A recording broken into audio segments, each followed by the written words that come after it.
Okay, so you ripped out the cable from the LED strip. Good job. What happened is you probably had some, 300-pound construction worker, and he was like, yeah, I can do it, and then just starts pulling on the cable like it's your electrical wiring, and it rips because it's not the same kind of cable.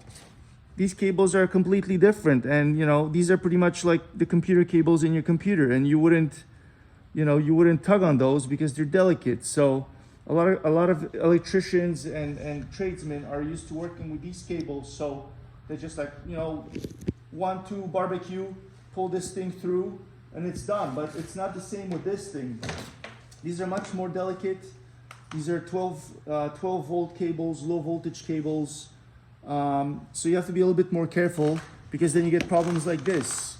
What we usually do is when we put these cables on, these cables here, this is hot glued on because it doesn't need as much force, just to keep it on so it doesn't lift up from the adhesive that comes with the LED. And then here, when we actually put the actual wiring, the cable, the power cable to the LED, we use epoxy. That's why you can see the color is different. And you can see this takes quite a bit of force to actually rip the cable out. You can see there's a blue, there's a red, and there's a black casing still left in the epoxy. There was a lot of force to rip that out. You can see here, this section here was completely ripped out, even though it was epoxied in. A lot of times you have to be careful too when you're opening the package. When you open the package, the cables will be attached separately so that they don't wiggle around in the package in shipping. And then the letters will be secured separately as well. So sometimes maybe people may have a tendency to get, you get excited. It's like Christmas, you get your sign, you start pulling the letters out, and then you don't realize that the actual cables are attached separately in the package, so they don't move in shipping. And it would take a lot of force to rip that out, but it may damage the cable as well. So when you're handling these letters, you want to make sure that the cable that's hanging off, it's usually wound up in like a little bundle. You take those together. You don't want to be creating tension on this cable. This is what connects to your LED sign. So I'm going to show you right now how to fix this. So the thing is, you cannot put this cable back into here, because as you can see, the contact has been covered in epoxy, and to scrape that off, you're just going to create more harm than good. It might even damage one of these modules, and then you might have to replace the whole module. So what we're going to do is we're going to use the fresh module right here, this one here. See, there's clean contacts right here, and we're going to work with this just to get a clean slate, and we're going to cut the cable here and get like a new section. So what you're going to do, pretty straightforward. We have a fresh cable. The only thing you don't want to be working with is if you see a union like this. So we have a union. When it comes from the factory, it comes in long strips like this. So sometimes, it only comes in a certain length, but to make a strip, they have to put those lengths together. So they do that by soldering the lengths together. So you don't want to be doing it on here, because then you could actually break the circuit, and then, it'll be harder to work with, because then you're dealing with keeping these two together and adding a cable. So that's just a lot more work and room for error here. So what we're gonna use is we're gonna use a clean section right here. You can see positive, green, red, blue. There's 4 channels. This is your ground, and then you have the green, red, blue channel. On the cable, you'll see black, green, red, blue. It corresponds to this. Not to be mistaken for black on this side, because that's something easily mistaken. So make sure blue is blue, red, green, positive. Now we're gonna have to prepare this cable. To do that, you can either use one of these tools. Like in electricity, it doesn't always work. A couple times, and then you have this thing stripped. You can do it like this, or if you have tools like this, your traditional wire stripper, you can just take this individually. You want to take about 5 millimeters off the tip. Then you do the second one, and so on and so on. These tools are very inexpensive. You can get them at a Home Depot in the electrical section, probably $5 or $10. And then you can strip your wiring at home if you ever need to do some home improvement. Very handy thing to have. What happens now, you'll get your soldering iron. It could be another, these things aren't expensive either, $5, $10, all kinds of shapes and sizes and amperages and wattages. Just ask the people at Radio Shack to tell you which one would be good for, small wires like this, and they'll help you out. It doesn't have to be too big or too crazy. These are very, less is more when it comes to this. And you need some flux. Some solder with flux. This has to have flux in it. It's a special one with flux. It says here, flux. If you use this stuff at Home Depot, that's used for joining pipes and lead pipes, it's not gonna work because it doesn't have the flux. And it's just gonna, it's not gonna flow. It's not gonna flow into these joints really nicely. It's just gonna make a mess and you're gonna get frustrated.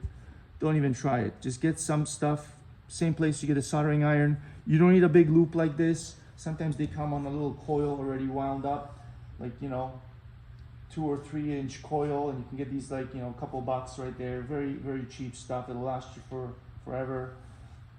What I usually do with this, I take my flux core soldering wire, and I take my soldering iron, plug it in, let it heat up, make sure it's nice and warm.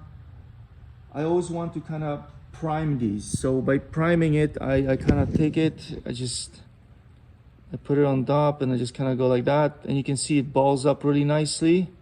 Make sure it doesn't bridge. Make sure they're not bridged like this. See, you don't want some like that because that's bridged together. So kind of go like that. It'll flow nicely into each individual joint. I'll add a bit more. See how these nice factory bubbles. There you go. And then what I want to do is I want to do the same thing to this. But see, this thing doesn't smoke anymore. That means the flux has already burned off of it. So what I want to do is you take the flux, you kind of prepare yourself. You're doing this one-handed. I usually kind of, make a little pigtail here so I can work and kind of add it right away so it doesn't burn off. Because it burns off, it will not wick into your wire if it burns off. See that smoke? That's the flux burning off. So you want to make sure you do this really close so the flux doesn't burn off by the time you don't want to do this where you kind of dip and then you go in here. It might work, but sometimes if you wait too long, it'll burn off. So I clean that up. You can also use like a rag. You don't need this fancy thing. You just use a rag or wipe it in some cardboard like this, just so the tip is fairly clean. If you have any excess on it or some crud. And then yeah, see, these things are pretty gnarly looking, so I want to clean them up a little bit. If you find that this is too long, you can always take this into your snips and you just kind of snip them so they're all the same length. Makes it a lot easier to work with it like this. And then okay, check twice, right? Measure twice, cut once. So same thing with this. Make sure you have the right polarity. So I have the black to the positive and then green, red, blue. Make sure this is not reversed because you're gonna have to do this twice. So I just go 1, 2. So you go 1, 2, and you hold it, blow on it a bit, and it's on there, right? And then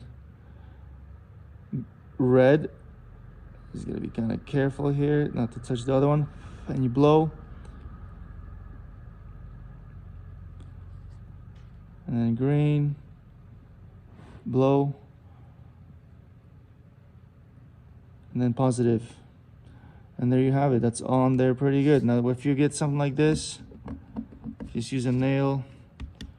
There you go. See, that it doesn't stick to it. Just toss that. And we are officially hooked up.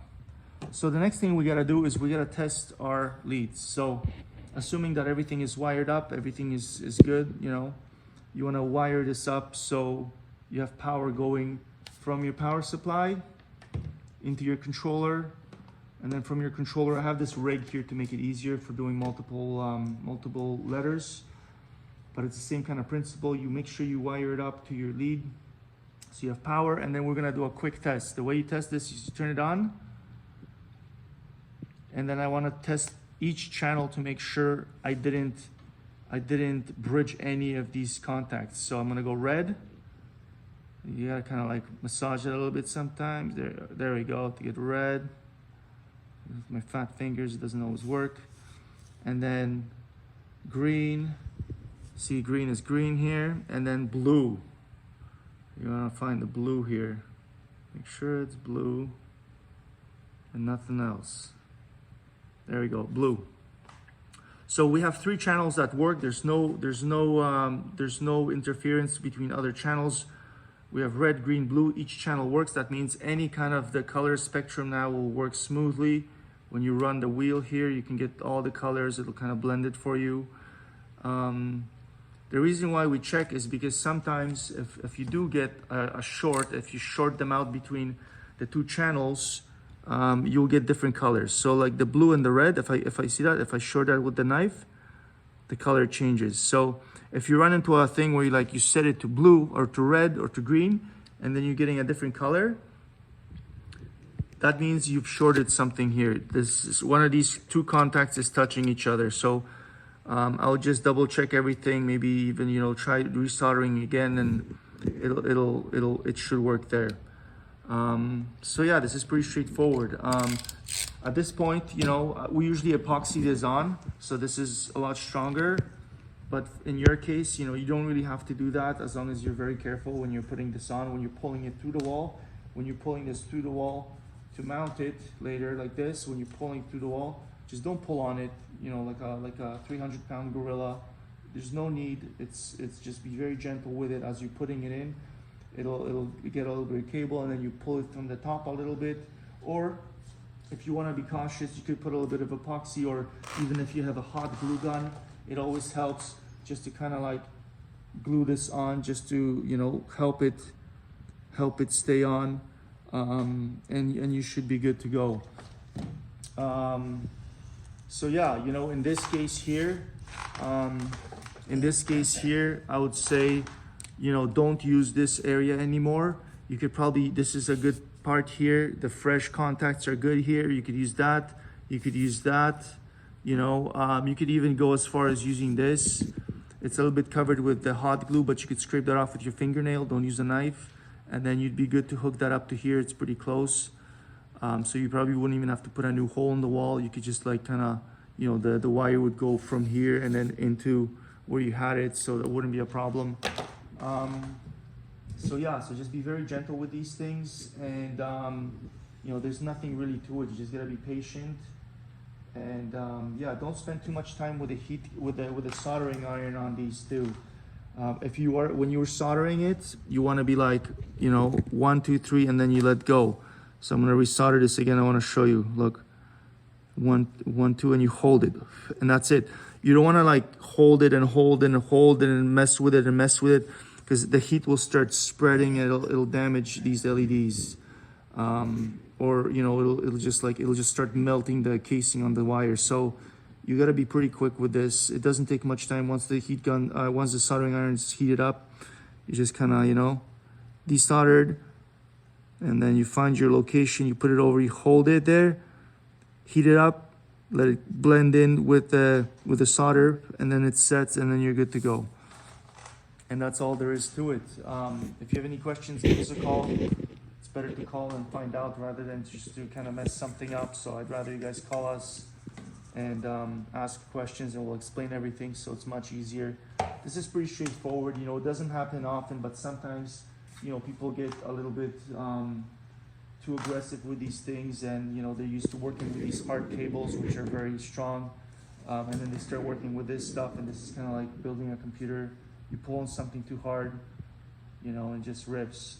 Part of the beauty why you can actually fit these wires through the wall and have the full rainbow of colors and the whole spectrum of colors is because it's small and it looks nice. But part of it is, the other side is it's delicate. So you have to be delicate with these things.